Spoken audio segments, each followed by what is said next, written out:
జై శ్రీరామ్.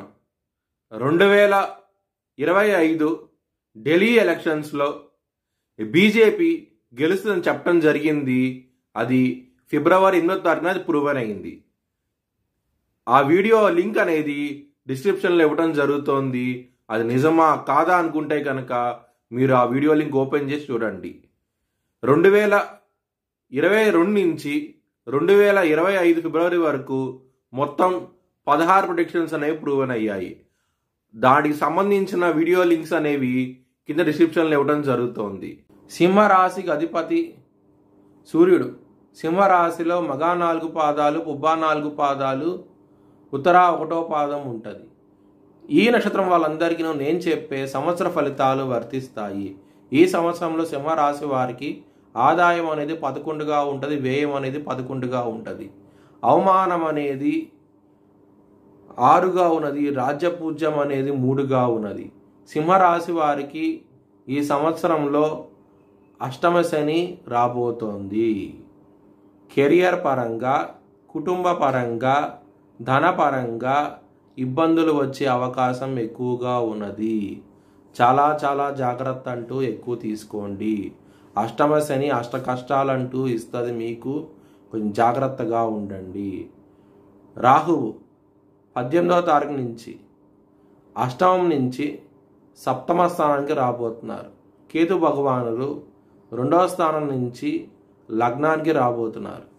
దీని మూలంగా మ్యారేజ్ పరంగా మాత్రం ఇబ్బందికరమైన వాతావరణం అంటూ ఉంటుంది. కొంచెం జాగ్రత్తగా ఉండండి. మ్యారేజ్ బ్రేక్ అయ్యే అవకాశాలు కూడా ఎక్కువగా ఉన్నది. కొంచెం జాగ్రత్తగా ఉండండి.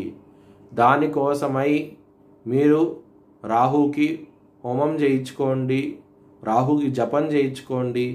మంచి ఫలితాలంటూ ఉంటాయి. శ్రీకాళహస్తిలో రాహుకేతు పూజలు చేయించండి. మీకు చాలా మంచి ఫలితాలంటూ ఉంటాయి.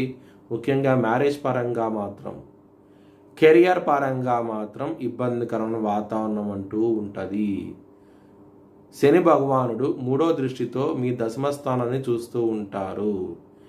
గురువు గారు మే 18వ తారీఖు తర్వాత నుంచి ఆయన లాభస్థానానికి వెళ్తున్నారు.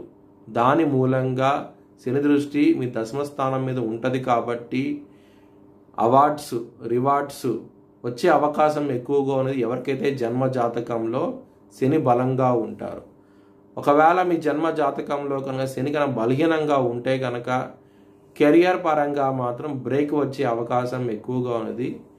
జాగ్రత్తగా ఉండండి. ప్రతిరోజు హనుమాన్ చాలీసా పఠనం చేయండి.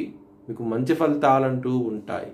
ఎవరైనా సరే విదేశాలకు వెళ్ళాలనుకుంటే కనుక అక్టోబర్ 19వ తారీఖు నుంచి డిసెంబర్ 5వ తారీఖు వరకు ఈ సమయంలో మీరు కనుక విదేశాలకు వెళ్ళాలనుకుంటే కనుక ఖచ్చితంగా అయ్యే అవకాశం ఎక్కువగా ఉన్నది. ఎవరైనా సరే జాబ్ చేంజ్ అవ్వాలనుకుంటే కనుక ఈ సంవత్సరం అనేది అంత అనుకూలంగా లేదు. మీకు ఇబ్బంది పడే అవకాశమే ఎక్కువగా ఉన్నది. మీ భవిష్యత్ వివరాల కోసమై HLN జ్యోతిష్యాలయాన్ని సంప్రదించండి.